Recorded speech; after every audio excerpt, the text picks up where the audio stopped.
తిరుపతిలో చిరుత సంచారం పట్ల ఆందోళన అవసరం లేదని డిఎఫ్ఓ సాయిబాబా స్పష్టం చేశారు. SV Vedic University zoo park road ప్రాంతాల్లో చిరుత సంచారం కనిపించడంతో భక్తులు స్థానికులు భయాందోళనకు గురవుతున్నారు. చిరుత కదలికలను సీసీ కెమెరాల ద్వారా నిరంతరం మానిటరింగ్ చేస్తున్నారని సాయిబాబా తెలిపారు. ఇందుకోసం 15 మందితో ప్రత్యేక బృందాన్ని ఏర్పాటు చేశారని చెప్పారు.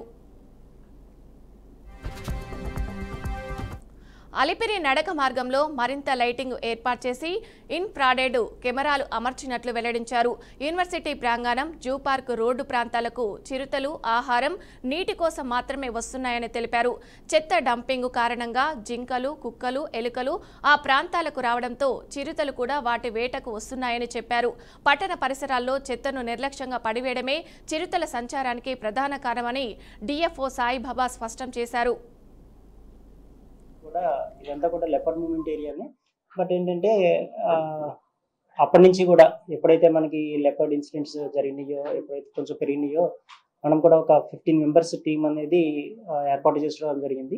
అలిపిరి ఫుట్ పాత్ మీద ఒక 5 మెంబర్స్, ఒక 10 మెంబర్స్ టీమ్ రెగ్యులర్గా day and night up to అంటే రాత్రి 1 గంట వరకు కూడా వాళ్ళు మానిటర్ చేస్తున్నారు. ఇట్లా మూమెంట్ ఎక్కడ ఉంది, ఎక్కడ తిరుగుతున్నారు. అలాగే మెట్ల మార్గంలో కొంచెం లైటింగ్ కూడా ఇంప్రూవ్ చేసుకోవడం జరిగింది. లెపర్డ్ అనేది వచ్చి అటాక్ చేయడం అనేది అసాధారణమైన విషయం. అది జనరల్గా మనము తీసుకునే ప్రికాషన్స్